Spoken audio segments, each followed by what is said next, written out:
This is Radio Now 95.3 FM. Come for the news, stay for informed conversations. Nigeria's gross domestic product (GDP) grew marginally to 3.98% in the third quarter of this year. The growth was recorded by the National Bureau of Statistics and is a marginal improvement from the 3.8% recorded in the second quarter. Joining the conversation is Adegboyega Adebajo, who is an economist. Mr. Adebajo, good morning. Thank you for joining us on the conversation. Thank you, Stephen. It's a pleasure, as always. Mr. Adebajo, I think the first question would be, if you consider our economic status, can you describe this as marginal? Would you describe it as marginal? Well, would we say marginal? So far, the basis on which the economic data is founded and how it's calculated is pretty much well known to economists. And one thing I'll say is this. So quarter 3 2025, we're at, 3.98% growth.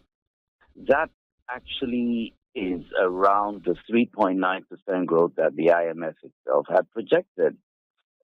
Since the 2019 rebasing of the GDP, when things like digital business, real estate, pension reform was added to the GDP calculations, we've seen much more relevant sectors coming into consideration.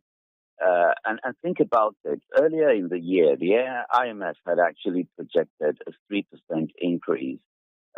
Sometime halfway, it was increased to 3.4% in terms of their projection. And right now, about 4% for the entire year. That is the projection from IMF. So if we're performing at 3.98, and these results are coming out of the Nigerian Bureau of Statistics, I would say that they're based on pretty much well-founded data and a framework for calculation. Well, so Mr. Adebajo, I get the feeling that economists try to be as conservative as possible to not raise hopes or to dash those hopes. But we are seeing increases from other sectors. Agriculture is one of the sectors that's pointed to, and you've rightly referred to just how the rebasing has included other sectors that were typically not captured before 2019.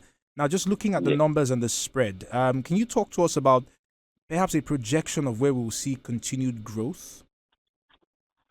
Well, let's look at some sectors that have been performing. First of all, the Dangote refinery changed a lot in terms of what we were doing with transportation and storage. Suddenly, that became a performing subsector in there. We also had digitalization pushing up services. And so financial services doing a lot of digital banking, the fintech, the kind of volumes moving there, the kind of commissions being earned there, those have provided a significant amount towards the growth that we see. Now, the government has also said it hopes to increase oil production significantly. If this is achieved, we will see the oil sector bouncing back again. Now, I haven't mentioned agriculture, and the challenge with agriculture, of course, as we all know, is that production is an issue because of insecurity. The funny thing is, statistics show that in 2025, there was some degree of bouncing back in terms of crop production. But if it's going to be sustained, we need to be able to look at ensuring that we sustain agriculture and actually make it grow. Mr. Adebajo, I hear you on agriculture and the security situation, and yet, if we just take the trend over the last, decade plus, right? We know that agriculture has been contributing less and less to GDP growth. I don't know if we can tie that to how security has evolved, because ironically, in the last 10 years plus, we've actually seen security worsen and worsen. But if you just consider that agriculture seemed to be worsening on its own, independent of insecurity, can we really say that that is the prominent factor that is stalling its contribution or mitigating its contribution to GDP growth? Okay, so the play in terms of the insecurity comes from the situation we all must have read in the newspapers, and I'll admit that's where the feedback has come from. That you find in some farming communities, a kind of tax or levy has to be paid to enable them plant and to enable them harvest. But the thing is, the companies that are manufacturing seeds are doing well enough.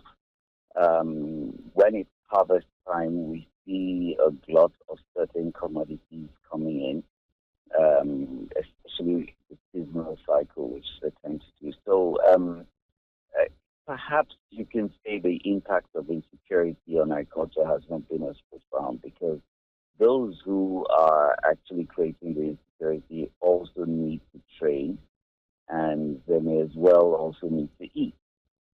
But that again means that we may not be seeing the kind of volumes or growth that we would have seen if the insecurity was not there.